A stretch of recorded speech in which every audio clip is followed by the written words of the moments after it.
Hello friends, आपण शिकतोय topic various effect in bonding. आज आहे लेक्चर नंबर 3 आणि आता आपण सुरुवातीला बघणार आहोत हायपर कॉन्जुकेशन इफेक्ट।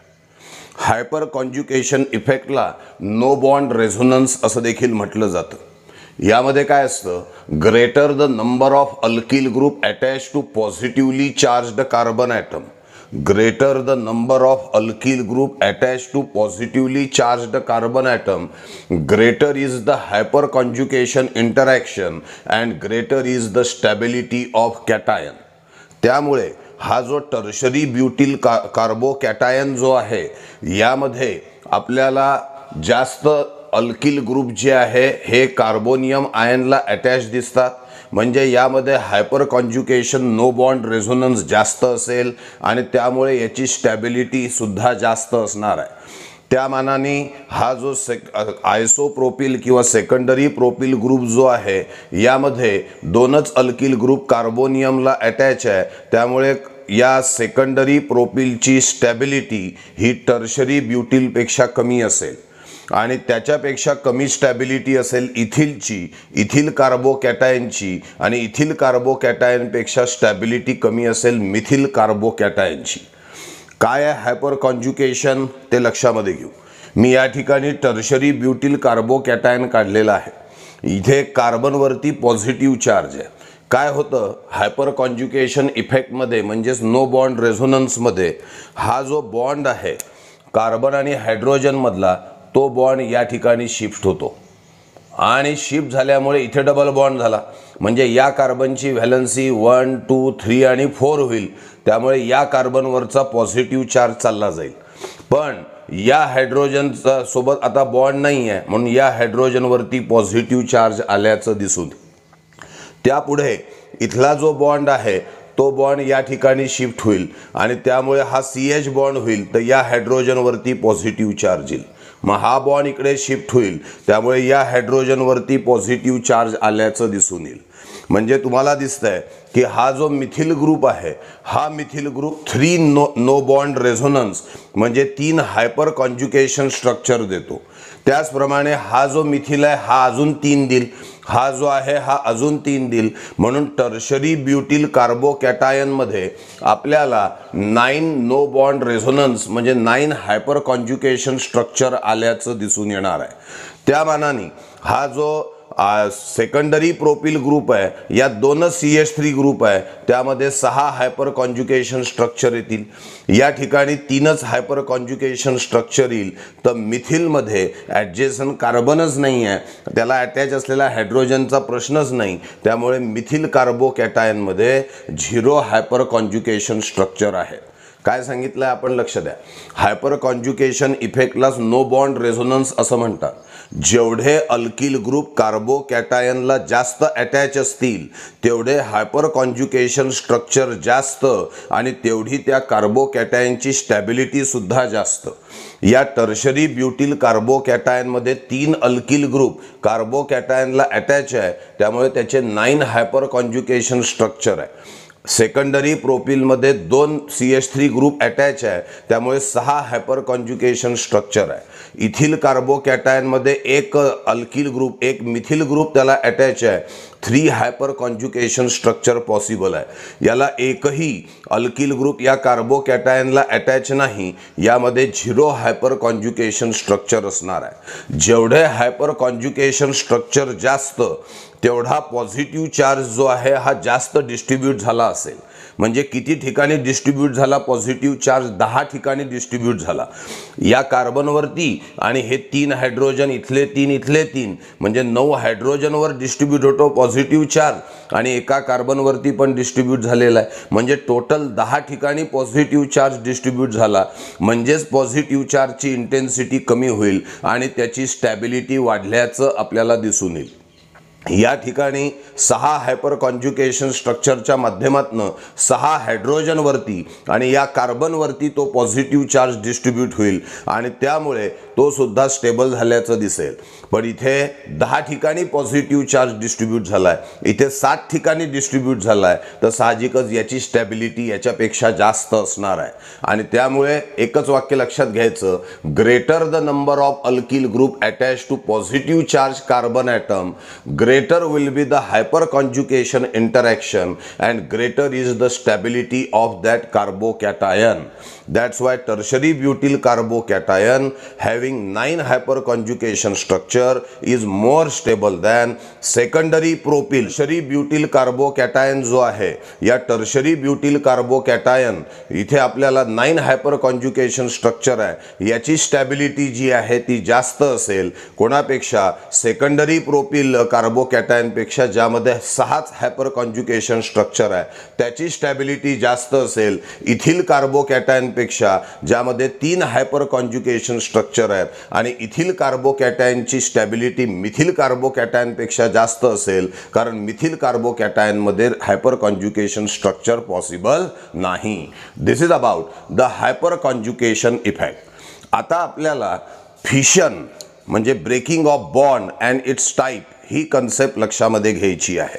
त्याच्या आधी कोव्हॅलंट बॉन्ड ही कन्सेप्ट आपण लक्षात घेऊ। What is covalent bond? It is a chemical bond which is form by equal sharing of electron between 2 atom. उदाहरणार्थ क्लोरीन आणि क्लोरीन यांच्यामध्ये कोव्हॅलंट बॉन्ड आहे, कारण हा क्लोरीन 1 इलेक्ट्रॉन शेअर करतो, हा पण क्लोरीन 1 इलेक्ट्रॉन शेअर करतो, तर it is a chemical bond which is form by equal sharing of electron between 2 atom. HCl घेतला, यामध्ये पण हायड्रोजन 1 इलेक्ट्रॉन शेअर करतोय, क्लोरीन 1 इलेक्ट्रॉन शेअर करतोय, म्हणजे हा सुद्धा कोव्हॅलंट बॉन्ड आहे। मग what is covalent bond? It is a chemical bond form by equal sharing of valence electron between 2 atom. आता आपल्याला कन्सेप्ट लक्षामध्ये घ्यायची आहे fission. What is fission? The breaking of a bond present in a molecule is called as fission. Bond breaking of bond त्याला आपण fission असं म्हणत असतो।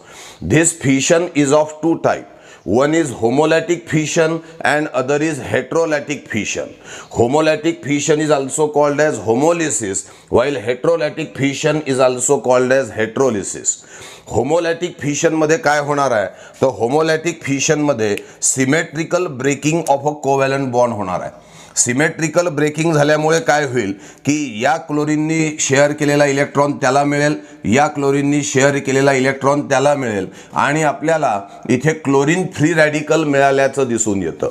म्हणजे होमोलॅटिक फिशन जेव्हा आपण शिकू त्यामध्ये लक्षामध्ये येईल की symmetrical breaking of a covalent bond झाल्याचं दिसतं आणि त्यामुळे फ्री रॅडिकल आपल्याला मिळणार आहे। दुसरीकडे आहे हेट्रोलॅटिक फिशन, त्याला हेट्रोलिसिस असं म्हणतात। यामध्ये unsymmetrical breaking of a covalent bond होतं। हा जो क्लोरीन आहे हा दोन्ही इलेक्ट्रॉन स्वतःकडे ओढून घेतो आणि दोन्ही इलेक्ट्रॉन स्वतःकडे ओढतो म्हणून त्या क्लोरीनवर येतो निगेटिव्ह चार्ज, तर हायड्रोजन वरती येतो पॉझिटिव्ह चार्ज। म्हणजे होमोलॅटिक फिशन मध्ये सिमेट्रिकल ब्रेकिंग झाल्याचं आपल्याला दिसेल, तर हेट्रोलॅटिक फिशन मध्ये अनसिमेट्रिकल ब्रेकिंग झाल्याचं आपल्याला दिसून येणार आहे। आपल्याला आता हे दोन्ही फिशन डिटेल मध्ये लक्षामध्ये घ्यायचे आहेत।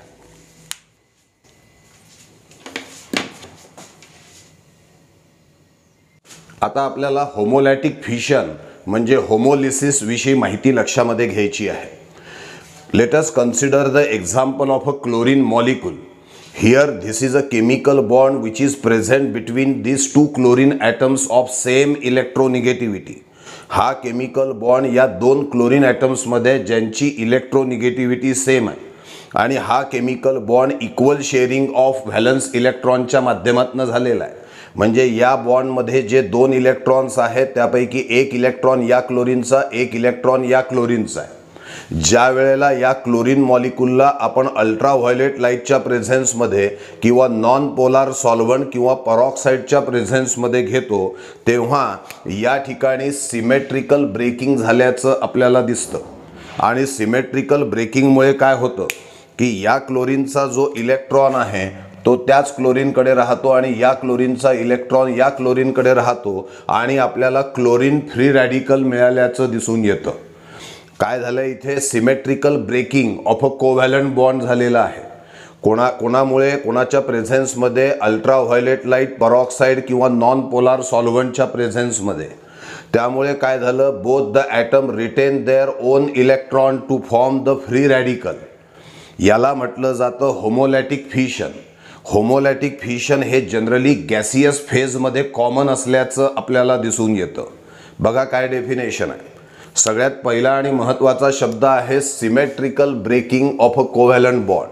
सिमेट्रिकल ब्रेकिंग झालेलं आहे. In such a way that each partner atom retain its one electron. प्रत्येक पार्टनर ॲटम त्याचा स्वतःचा एक इलेक्ट्रॉन रिटेन करतो आणि काय तयार करतो, free radical. It takes place in a covalent bond present between the atoms of same electronegativity. दोन ॲटम्सची इलेक्ट्रोनिगेटिव्हिटी सारखी असेल तर त्यांच्यामध्ये शक्यतोवर होमोलॅटिक फिशन झाल्याचं दिसतं. It occurs in gaseous phase. Chlorine हा गॅसियस स्टेटमध्ये आहे. होमोलॅटिक फिशन जनरली गॅसियस फेजमध्ये होत असतं. It takes place in presence of ultraviolet light, non polar solvent or in presence of peroxide. कुठले कुठले मुद्दे आलेत, हे symmetrical breaking of a covalent bond आहे आणि त्यामुळे काय होतं, each partner atom retain its own electron to form free radical आहे. नंतर अशा दोन ॲटम्समध्ये हे होमोलॅटिक फिशन होतं ज्यांची इलेक्ट्रोनिगेटिव्हिटी सेम आहे आणि ते होतं ultraviolet light, non polar solvent किंवा परऑक्साईडच्या प्रेझेन्समध्ये. आणि या होमोलॅटिक फिशनमुळे आपल्याला फ्री रॅडिकल्स मिळत असतात. फ्री रॅडिकल्स विषयी जर का आपण विचार केला तर या क्लोरीनकडे किती इलेक्ट्रॉन्स असतील तर 7 इलेक्ट्रॉन. कसे, पहिले पण क्लोरीनकडे 7 इलेक्ट्रॉन होते. Chlorine atomic number 17, electronic configuration 287. शेवटच्या ऑर्बिटमध्ये 7 इलेक्ट्रॉन्स आहे. आता इथे एक लोन पेअर, ही दुसरी, ही तिसरी आणि हा इलेक्ट्रॉन त्याला परत मिळाला. म्हणजे या क्लोरीनकडे पुन्हा 7 इलेक्ट्रॉन्स आहे. म्हणजे here this chlorine atom that is free radical contain odd electron. It contain unpaired electron. म्हणजे 8 पेक्षा कमी इलेक्ट्रॉन्स त्याच्याकडे ऑड इलेक्ट्रॉन्स आहे, त्याच्याकडे अनपेअर्ड इलेक्ट्रॉन्स आहे आणि त्यामुळे तो जो क्लोरीन फ्री रॅडिकल आहे तो हायली रिॲक्टिव्ह असतो. It is highly reactive. पण त्याच्यावर कुठलाही चार्ज नाही आहे. It is a neutral species. It is a unstable species. काय सांगता येईल, what are free radical? Free radical are highly reactive, neutral but unstable species which contain unpaired electron, that is odd electron, and they are obtained during homolytic fission. जर का आपण alkyl free radical घेतला तर त्यातला जो carbon आहे तो sp2 hybridize असतो with a planar structure. It is sp2 hybridize with a planar structure. काय सांगतोय लक्ष द्या. What are free radical? They are highly reactive, neutral but unstable species containing unpaired electron, that is odd electron, and they are obtain during homolytic fission. आणि methyl free रॅडिकलमध्ये जो carbon आहे तो sp2 hybridise आहे with a planar structure त्याचं असल्याचं दिसून येतं. तर this is about the homolytic fission. आता आपल्याला हेट्रोलॅटिक फिशनची कन्सेप्ट लक्षामध्ये घ्यायची आहे. What is heterolytic fission? It is also called as heterolysis. त्याकरता आपण एक्झाम्पल लक्षामध्ये घेऊ HClचं. HClमध्ये या ठिकाणी इक्वल शेअरिंग ऑफ इलेक्ट्रॉन झालं आहे. हायड्रोजननी स्वतःचा एक इलेक्ट्रॉन दिला आहे, क्लोरीननी पण स्वतःचा एक इलेक्ट्रॉन दिला आहे. म्हणजे हा कोव्हॅलंट बॉन्ड त्या ठिकाणी आहे. पण या HClला जेव्हा आपण polar solvent like a water or अमोनियाच्या प्रेझेन्समध्ये घेतो त्यावेळेला हा जो क्लोरीन आहे, जो मोर इलेक्ट्रोनिगेटिव्ह आहे, तो हे दोन्हीही बॉन्डिंग इलेक्ट्रॉन स्वतःकडे ओढून घेतो. आणि हा जो मोर इलेक्ट्रोनिगेटिव्ह आहे, मोर इलेक्ट्रोनिगेटिव्ह क्लोरीन हा लेस इलेक्ट्रोनिगेटिव्ह हायड्रोजन आहे. या लेस इलेक्ट्रोनिगेटिव्ह हायड्रोजनकडून हा मोर इलेक्ट्रोनिगेटिव्ह क्लोरीन दोन्हीही बॉन्डिंग इलेक्ट्रॉन स्वतःकडे ओढून घेतो आणि त्यामुळे त्या क्लोरीनवरती येतो निगेटिव्ह चार्ज आणि ज्याच्यापासून इलेक्ट्रॉन दूर गेलेले आहे त्याच्यावरती येतो पॉझिटिव्ह चार्ज. आता हे जे आहे हे अनसिमेट्रिकल ब्रेकिंग झालेलं आहे, कारण दोन्हीही इलेक्ट्रॉन कोण घेऊन गेलं, क्लोरीन. हायड्रोजनला काहीच नाही मिळालं आणि त्यामुळे हेट्रोलॅटिक फिशन मधला पहिला महत्त्वाचा शब्द आहे, it is unsymmetrical breaking of a covalent bond. It is unsymmetrical breaking of a covalent bond in such a way that one of the partner atom retain both the bonding electron and form negative charge, that is anion, while the other atom get positive charge, that is it forms cation. म्हणजे यामध्ये हेट्रोलॅटिक fission मध्ये सगळ्यात महत्त्वाचा शब्द आहे की unsymmetrical breaking of a covalent bond होतं. दोन पैकी एक ॲटम दोन्हीच्या दोन्ही बॉन्डिंग इलेक्ट्रॉन स्वतःकडे घेतो, त्याच्यावरती निगेटिव्ह चार्ज येतो, तर दुसऱ्या ॲटमवरती पॉझिटिव्ह चार्ज आल्याचं आपल्याला दिसून येतं. त्यापुढे आपण सांगितलंय it takes place in a covalent bond which is present between the two atoms of different electronegativity. या दोघांमधला इलेक्ट्रोनिगेटिव्हिटी डिफरन्समुळेच या ठिकाणी हे bonding electron more electronegative chlorine कडे गेलेले आहे. म्हणजे it takes place in a covalent bond which is present between the atoms of different electronegativity. It is uncommon in gaseous phase and it takes place in presence of a polar solvent like a water or ammonia. काय सांगितलं, heterolytic fission हे unsymmetrical breaking of a covalent bond आहे आणि यामध्ये जो मोर इलेक्ट्रोनिगेटिव्ह item आहे तो दोन्ही इलेक्ट्रॉन स्वतःकडे ठेवतो, त्याच्यावर निगेटिव्ह चार्ज येतो, तर दुसऱ्यावरती पॉझिटिव्ह चार्ज येतो. अनसिमेट्रिकल ब्रेकिंग होण्यामागचं कारण काय, because this is a covalent bond which is present between the two atoms of different electronegativity आणि त्यामुळे more electronegative retain both the electron and gets negative charge while other atom gets positive charge. हे uncommon आहे gaseous phase मध्ये आणि heterolytic fission होतं in presence of a polar solvent like a water or ammonia. तर this is about the heterolytic fission. हे heterolytic fission आहे. जर का आपण होमोलॅटिक फिशन आणि हेट्रोलॅटिक फिशन एकमेकाच्या समोर लिहून काढलं तर एक डिफरन्स मिळेल आणि सायमल्टेनियस स्टडी झाल्याचं आपल्याला दिसेल. थोडक्यात काय सांगता येईल, homolytic fission it is a symmetrical breaking of a covalent bond. This is unsymmetrical breaking of a covalent bond. Here it forms free radical, तर it forms negative ion and positive ion. It takes place in a covalent bond present between the atoms of same electronegativity. It takes place in a covalent bond present between the atoms of different electronegativity. It generally म्हणजे homolytic fission generally occurs in gaseous phase. The heterolytic fission is uncommon in gaseous phase.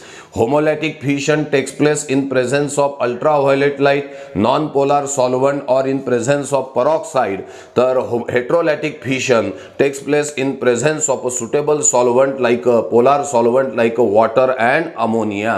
And this is the example of homolytic fission. This is the example of heterolytic fission. All this is about the homolytic fission and heterolytic fission. Thank you.